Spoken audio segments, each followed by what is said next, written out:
These are Dutch iris, and I got them in an assortment from Breck's, and they're not quite a foot tall, and they bloom about the same time as crocus do, and a lot of the spring flowers like Glory of the snowdrops, and they're like a little tear-shaped bulb, and you just plant it 3 to 4 inches deep or twice the height of the bulb.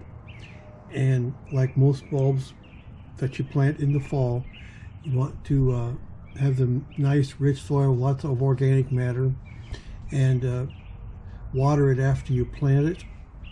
And I keep my entire garden watered throughout the summer so the soil don't get too dry, and I have lots of organic matter in my garden. They will come back year after year.